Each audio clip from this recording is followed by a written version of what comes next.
자, 아담과 하와 얘기를 조금만 더 우리가 합시다. 창세기 2장을 한번 가봐요. 창세기 2장 18절 말씀. 여호와 하나님이 이르시되 사람이 혼자 사는 것이 좋지 아니하니 내가 그를 위하여 돕는 배필을 지으리라. 돕는 배필이라고 하는 게 남성 단수라고 했어요. 여자가 들어있는 그 아담, 그 사람, 그를 위해서 돕는 배필이 필요하다. 그러니까 그 돕는 배필은 또 하나의 여자를 주는 게 아니에요. 여자가 아담 속에 들어있잖아요. 아담이라는 남자 안에 하와가 들어있다고요. 그러니까 남자 여자가 같이 있는 거예요. 그죠? 이 안에. 근데 그게 하나인 거야. 그래서 하나 돕는 배필을 필요로 하는데 그 돕는 배필이 하나의 짝인 거예요. 그래서 이 짝이 남성 단수로 우리에게 찾아오시는 돕는 배필이라, 이거를 이제 보혜사라 그렇게 이야기를 했어요. 그 보혜사는 예수님하고 똑같은 걸 얘기하는 거예요. 보혜사. 그러니까 이 보혜사, 누가 어떤 사람이 엉뚱하게 자기가 보혜사라고 그러는데 그거 아니고 예수님하고 똑같은 걸 보혜사라고 그러는 거예요. 그러니까 닮은 꼴, 똑같은 모양, 똑같은 거를 보혜사라고 그러는 거예요. 근데 이 모습만 없는 거예요. 그 모습이 없으니까 그거를 진짜라고 그러는 거예요. 여러분, 이 겉모습이 여러분 여기 앉아있지만 말이에요, 여러분 속에 생각하고 여러분 속에 이렇게 생명을 가진 그게 진짜예요? 여기 앉아있는 게 진짜예요? 여러분 속에 있는 게 진짜죠? 여러분 자신은 여러분 속에 있는 거지 이 겉으로 앉아있는 게 여러분이 아니란 말이에요. 그래서 여러분 속에 있는 게 떠나면 이제 하늘나라 올라가겠죠? 떠나면 이 몸은 그대로 여기다 놓고 가요. 이 놓고 가면 아무리 여러분 막 흔들어대도요, 일어나라고 흔들어대도 못 일어나요. 왜냐면 가짜니까. 이게 자기 그 사람이 아니란 말이에요. 이름을 아무리 불러도 이제 대답을 못 하는 거예요. 영혼이 떠났으니까. 영혼이 진짜였다는 거지. 그러니까 우리가 죽을 때 완성되는데 죽는다는 것이 완전해지는 거예요. 죽을 때 진짜가 나타난다 뜻이야. 죽을 때 진짜가 나타난다. 그러니까 예수님이라고 하는 분이 이 땅에 33년 반 동안 살았어요. 자, 예수님보다 진짜가 누구예요? 성령님이시라니까. 금방 얘기하잖아요. 성령님, 보혜사 성령님이라고. 왜 성령님이 진짜라고요? 성령님이 예수님하고 똑같은 분인데 예수님은 껍질을 입고 있는 예수님이고 성령님은 껍질을 벗은 예수님이란 말이에요. 어떤 게 진짜겠어요? 성령님이 진짜라니까. 마리아 뱃속에 누가 잉태를 시켰어요? 성령님이 잉태를 시켰어요. 성령님이 주인인 거야. 무슨 말인지 알겠죠? 그래서 예수님이 인간의 육체를 가지고 나왔단 말이에요. 인간의 육체를 잠시 동안 입고 살았지만 결국 인간의 육체는 죽어야 돼, 안 죽어야 돼? 죽어야 되죠. 그래서 그 십자가에서 자기를 죽이는 거예요. 그리고 3일 만에 부활하시는 겁니다. 그때는 이런 몸처럼 이렇게 생겼어요? 완전 바뀌었어요? 완전 바뀌었어요. 하늘나라 몸으로 완전 바뀌었고 이런 몸이 아니란 말이에요. 이런 몸이라면은 벽을 통과하지 못하죠. 이런 몸이라면. 근데 막 벽을 통과하잖아요. 그죠? 막 먹기도 하고 얘기도 하고 그러면서 갑자기 없어지고 막 이런단 말이에요. 그러니까 영의 존재로 바뀌어버린다는 거죠. 진짜라는 거예요. 진짜. 그러니까 몸을 가지고 있으면은 이 땅에 있을 때만 필요한 거고 몸을 벗고 올라가면 하늘의 영이 된다는 거지. 그러니까 여러분과 저도 다 하늘의 영이 되려고 그러는 거잖아요. 이 땅에 살다가 어느 날 천국 가려고 지금 우리 여기 교회 다니고 그러잖아요. 지금은 왜 몸이 필요하면 여기 지금 잠시 가두어져 있는 거예요. 육체 안에 잠시 가두어져 있다가 어느 날 이 육체를 벗으면 진짜가 나타나. 우리 속에 있는 진짜가 나타나. 그게 진짜인 거예요. 그러니까 예수님도 예수님의 몸을 가지고 있지만 그러니까 여러분은 옛날 2000년 전에 예수님 몸이 있었는데 그 예수님이 예수님 나 좀 보여주세요. 나 좀 보여주세요. 예수님 좀 나타나 주세요. 아이고 예수님 좀 만나고 싶어. 아이고 예수님. 그러니까 꼭 그러니까 성경을 알아야 되니까. 여러분이 진짜 만나려면 누굴 만나셔야 돼? 성령님을 만나셔야 되는 거야. 성령님이 더 진짜니까. 예수님은 2000년 전에 몸을 가지고 있었지만 그 몸이 부활해서 그 육체, 그때 당시의 육체는 필요가 없다니까. 그분의 진짜가 나타났다. 그게 바로 보혜사라는 거예요. 보혜사 성령님이신 거지. 성령님이 안 보이니까 진짜인 거지. 그게 더 영적인 것이니까 더 진짜죠. 그 성령님이 하나님이시고 그 성령님이 예수님이시란 말이에요. 그러니까 자, 하와가 아담 안에 들어가 하와의 돕는 배필이 누구며 아담의 돕는 배필이 누군가? 잘 생각해봐요. 자, 아담과 하와가 이렇게 같이 있어요. 아담 속에 하와가 있어요. 그러면은 돕는 배필이 여기 있어야 되겠죠? 여기 있어서 이제 둘이 짝을 이루어야 되잖아요. 사람들 결혼을 둘이 하지 그러면 혼자 해? 둘이 하죠? 왜냐하면 이게 나누어져 있으니까 그런 거예요. 하나님이 예수님인데 그분이 직접 우리의 돕는 배필이 돼야 돼요. 돕는 배필. 그리고 우리 이제 하와가 속에 들어있는 아담이 여기 하나 있고요. 그럼 둘이 이제 만나면 결혼이 되겠죠? 그렇죠? 그러면 자, 이제 이분은 돕는 배필이니까 보혜사 성령이잖아. 안 보이잖아. 안 보이니까요. 자, 이제 이분이 이제 안 보여. 안 보이고 하와가 나왔어. 이쪽으로 밖으로 나왔어. 그 밖으로 나와가지고 둘이 결혼해서 계속 얘기 나고 지금까지 남자 여자 계속 있잖아요. 지금까지요. 그래서 지금 결혼할 때 다 남자 여자 결혼하잖아요. 그럼 어떻게 해야 돼? 돕는 배필 또 만나야 되는데, 돕는 배필 또 만나야 되는데 어떻게 만나요? 어떻게 하면 좋겠어요? 자, 이렇게 하는 거예요. 남자 여자가 둘이 결혼하잖아요. 결혼해요. 그러면 이제 돕는 배필 또 따로 만나야 되잖아. 또 따로 만나니까 따로 만나지 않는 방법이 어떻게 하냐면, 신랑과 신부가 있는데 둘이 결혼하는데 요 신부 속에 성령님이 들어가 버리면 되는 거야. 성령님이 들어가면 이 여자가 돕는 배필이 돼버리는 거예요. 실제가 들어가면 되잖아. 실제라는 예수님이 성령님으로 돼서 이 여자 속에 들어가 버리면, 그러면 이 남자에게 이 여자는 어떻게 되겠어? 돕는 배필이 되겠죠? 그럼 결혼했는데 신랑, 남자 속에 성령님이 확 들어가 버리는 거야. 그러면 이 남자는 신부한테 어떻게 되겠어요? 돕는 배필이 되겠죠? 예. 자, 아담 안에 들어가서 하와의 돕는 배필이 되는 거고, 하와 안에 들어가서 아담의 돕는 배필이 되는 거예요. 그러면 성경에서 말하는 그 돕는 배필이라는 말이 남성 단수라는 예수님, 보혜사 성령이 온다고 하는 그 얘기하고 같은 건데, 그 속에 영으로 들어가니까 둘 다 서로가 돕는 배필이 되겠죠. 그러니까 하나님께서는 야, 너를 위해서 돕는 배필 만들게. 그 부인 하나 딱 나오게 만들어. 그러면 되죠. 똑같이 돕는 배필이 되는 거니까. 그죠? 하나님은 영으로 그들과 함께 있었으니까. 무슨 말인지 알겠어요? 그러니까 아담 안에 하와가 있고, 남자 안에서 하와가 진짜 뼈 중에 뼈요. 그가 생명 중에 생명이란 말이에요. 그러니까 하와 없이는 남자는 아무것도 아닌 거지. 자, 이게 이제 하나란 말이에요. 자, 그래서 아담의 갈비뼈가 누구예요? 하와죠. 자, 이 갈비뼈 없이 남자는 아무것도 아닌 거야. 그러면 아담의 사랑, 아담의 생기, 아담의 영은 누구라고요? 하와라고요. 하와가 아담 속에 있었다니까. 그러니까 같이 있으니까 요게 생명인 거예요. 하와가 요게 생명인 거야. 예수 신랑의 신부라는 교회는 예수님의 생명인 거야. 자, 아담의 생명이 누구라고요? 하와라고. 그러면 예수님의 생명은 교회라고.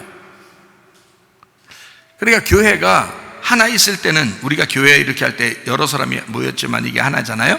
이 하나라면 여성 단수를 쓰는 거고, 여러 교회들이다 그럴 때는 여성 복수를 쓰는 거란 말이에요. 여성들이다 이렇게 하는 거고, 하나의 교회를 말할 땐 여성 단수 한 교회다 이렇게 말하는 거예요. 여러 사람이 모였는데 그게 하나라는 거예요. 성전이라고 할 때는 남성 단수를 쓰는 거고요. 그 거룩한 전, 하나님의 성령이 너희 속에 들어와서 그 성령이 너의 주인이 되니까 그건 남자가 되었다 이 말이에요. 그건 예수님이 되었다는 말이지. 우리 몸으로 살아갈 수 없잖아. 그 다음부터는 성령님이 주인이니까.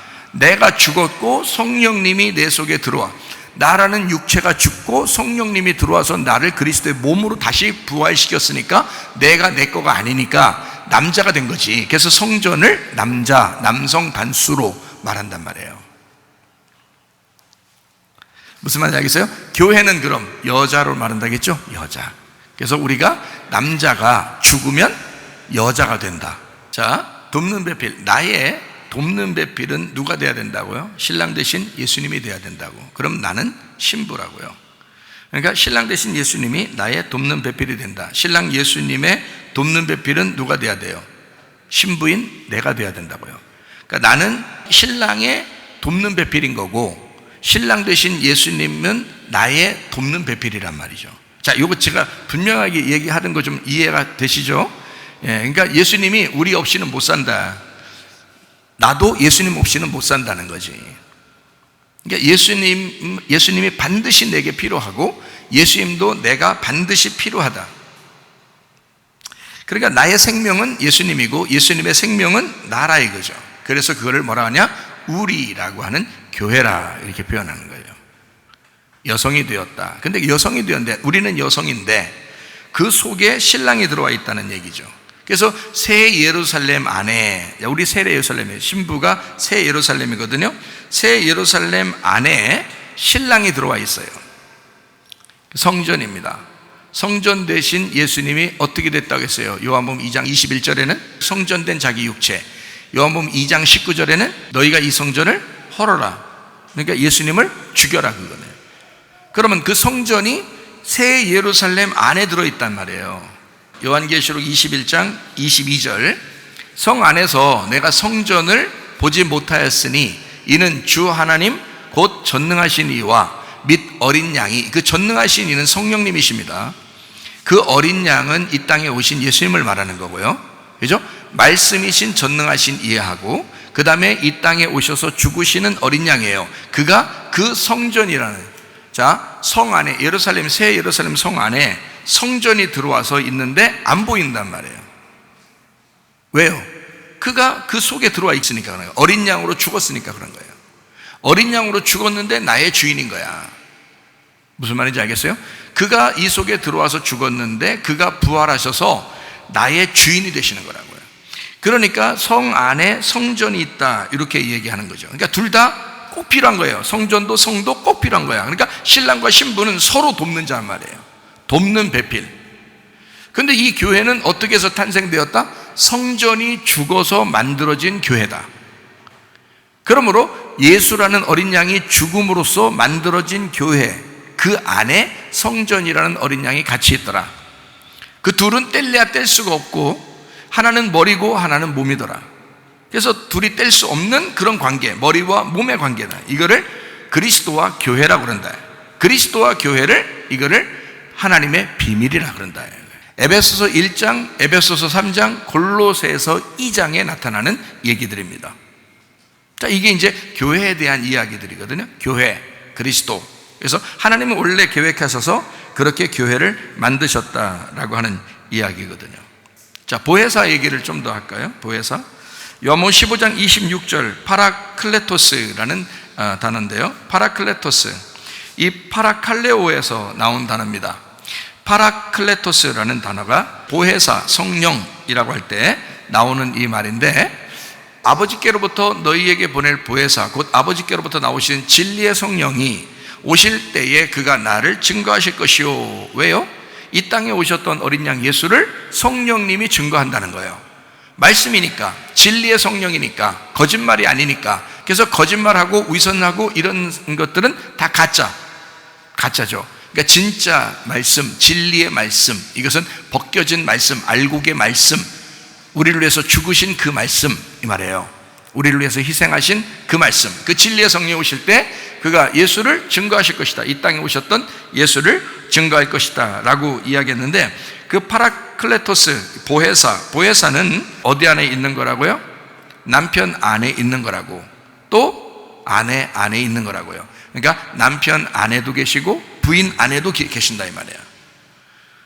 그게 돕는 배필이라고 그랬잖아요. 돕는 배필은 우리 속에 거한다고, 진짜로 거한다고요. 근데 그게 안 보여. 안 보이는 게 더 진짜라고요. 보이는 몸으로 가지고 왔다면, 여러분은 보이는 예수님을 보고 싶겠지만 그렇게 하면 그건 가짜라고요. 그거는 진짜가 영원히 볼 수가 없잖아요. 그러나 영으로 계시는 성령님은 영원하시다고. 그게 진짜란 말이에요. 그게 말씀으로 역사하신다고. 그래서 말씀을 증거할 때, 저 말씀은 진짜 내게 이루어졌으면 좋겠다. 저 말씀을 내가 아멘으로 받고 저 말씀이 그대로 내 속에, 우리 가정에 이루어졌으면 좋겠다. 믿으면 그대로 됩니다. 하나님의 말씀이, 진리의 성령이 그가 말씀하시는 대로 그대로 이루어지는 역사가 여러분 가정에 임하시기를 축원합니다. 그게 보혜사 성령이 진짜니까 그 속에서 말씀으로 역사하신다는 말이에요. 그 진리의 성령이, 그가 예수를 증거하실 것이다. 예수가 우리에게 구원을 주시고 예수가 우리를 치료하시는 그 역사를 바로 주신다. 그게 보혜사 성령이란 말이에요. 그러니까 이 성령을 우리가 외면하지 말고 우리 안에 계신 그 성령이 나를 돕는 배필이라. 나를 돕는 배필. 그래서 파라클레토스라고 하는 이 단어의 의미가 어떤 뜻이냐면 위로자, 중보자, 변호사라는 뜻이에요. 여러분 무슨 죄를 졌거나 뭐 할 때 뭐 말을 잘 못하고 이럴 때 누구 데려가면 돼요? 변호사 데려가면 돼요. 얘가 참 말하는 건 변호사야 이런 얘기도 하죠. 얘기 들어보면서 변호사 우리의 성령님이 우리의 변호사가 되신다. 그러니까 예수님의 변호사가 되신다. 그 돕는 배필이란 말이에요. 내가 말을 못할 때, 내가 기도하지 못할 때 우리 보혜사 성령께서 나를 대신에 기도를 끌어내 주실 수가 있다. 내가 기름을 채우지 못하고 회개하지 못할 때 우리 보혜사 성령께서 회개하게 하고 주님께 가까이 나가도록 도와주실 수 있다. 우리가 힘들고 아프고 문제가 있을 때 우리 보혜사 성령께서 오셔서 우리를 도와주실 수가 있다. 그게 보혜사 성령님이시란 말이에요. 우리를 위로하시고 우리를 위해서 중보하시고 우리를 위해서 변호하시는 분이시다. 그게 보혜사 성령님이십니다. 남성 단수. 보혜사는 남성 단수. 그러니까 이 보혜사는 남성 단수로 썼다는 거 보면 성령님은 중성 단수로 썼죠. 근데 보혜사는 남성 단수로 썼으니까 이 남성 단수는 예수님을 남성 단수로 썼잖아요. 그죠? 성전도 남성 단수로 썼죠. 그러니까 그 남성 단수로 쓴 성전, 그가 보혜사란 얘기야. 그러니까 보혜사는 예수님의 태어남부터 예수님의 살아가는 것부터 예수님의 죽으심까지 항상 함께 있었던 거란 말이에요. 보혜사 성령이. 그러니까 예수님하고 같이 있었기 때문에 그가 증거하신다는 거예요. 그 성령이 너희에게 임하시면 너희가 권능을 받고 예루살렘과 온 유대와 사마리아와 땅 끝까지 이르러 내 증인된다. 그러니까 예수님의 증인된다. 왜? 성령님이 예수님하고 같이 있었기 때문에 그가 증거하시는 증인이 된다는 뜻이죠. 예수님하고 같이 있었던 영이니까. 그 성령님밖에, 그 보혜사라는 성령님이, 보혜사가 남성 단수예요. 그러니까 보혜사라는 성령이 여러분 안에 들어오면 여러분을 돕는 배필로 도와주시고 여러분에게 권능을 주사 여러분이 증인이 되게 한다. 그런 예수님에 대해서 증인되게 한다는 것인데 예수님을 너무 성령님이 잘 알기 때문에 그렇습니다. 그런데 여러분이 예수를 모르니까 죄를 진다 이거예요. 예수를 모르니까 성경을 모른다 이거예요. 그래서 예수님을 잘 알려주고 보혜사 성령을 자꾸 소개하고 설명해 주는 거예요. 누가? 성령님이. 먼저 보혜사 성령을 받은 자가 자꾸 설명해 주고 증거하면 되겠죠. 그래서 증인이 되는 거예요. 성령 받고 권능 받은 자가 증거해 주면 되죠. 파라클레토스가 파라칼레오에서 왔어요. 파라칼레오라는 말은 옆에서 부른다, 온다, 이러면 초청한다, 그런 말이거든요. 그래서 가까이서 부른다, 옆에서 초청한다 라는 말이에요. 옆에서 일으켜준다. 그게 파라칼레오예요. 그러니까 보혜사는 우리를 좀 짓밟아버리고 이런 분이 아니에요. 여러분, 뭔가 여러분에게 좋은 일이 있고 여러분이 뭔가 위로를 받고 뭔가 여러분이 기분도 좋아지고 뭔가 막 힘이 나고 뭔가 막 일으켜지고 그러는 것은 성령님이 하시는 일입니다. 성령님은 여러분을 자꾸 일으켜 주시는 분이에요. 그런데 귀신 어때요? 귀신은 자꾸 넘어지게 만들고 자꾸 우울하게 만들고 자꾸 좌절스럽게 만들고, 그러니까 여러분이 나 정말 힘들어, 그거 다 귀신이 그러는 거예요. 그럴 때는 빨리 귀신아 떠나라 그러고 보혜사 성령이여 내게 충만케 하시옵소서. 이 보혜사 성령은 우리에게 위로자가 되시고 중보자가 되시고 그분이 우리의 변호사가 되셔서 우리를 일으켜 세워주신다. 좌절하지 않도록 너 조금만 견뎌봐, 조금만 견뎌봐, 내가 너 훈련시키느라고 그러는 거야. 조금만 견뎌, 조금만 견뎌. 하나님의 성령도요, 예수님이 광야에서 시험 받을 때 데리고 나갔어요. 근데 시험 받을 때 시험 안 받게 하면 되잖아. 그럼 성령이 같이 있으니까. 근데 그렇지 않아요. 성령이 데려가서 시험 받게 만들어. 그리고 그 옆에서 이겼으면 막 응원하는 거죠. 계속 이기라고 응원하겠죠. 자, 응원했어요. 실제로 이겼습니다. 말씀으로 3가지 시험을 다 이겼어요. 그리고 나니까 천사들이 와서 수종들더라 그러잖아요. 그러니까 우리가 시험 들 때도 여러분, 마귀가 계속 여러분을 넘어뜨리려고 할 때 성령님이 여러분에게 막 조금만 견디라고, 조금만 견디라고, 너 아프지, 너 가정에 문제가 있지, 너 힘들지, 요즘 어렵지, 조금만 힘내자, 조금만 힘내자, 자꾸 이런 마음이 막 들어오고들랑, 이게 하나님의 성령께서 하시는 일이에요. 야, 넘어진 김에 죽어라 그냥. 응? 요즘 힘들어 죽겠지? 그냥 죽어 그냥. 막 그런 마음이 들어오면 이건 다 귀신이 그러는 거다. 그러니까 우리를 악하게 하고 자꾸 넘어지게 만드는 거, 그건 귀신이 그러는 거예요. 하나님의 성령은 자꾸 우리를 옆에서 일으켜 주려고 하시는 분이다.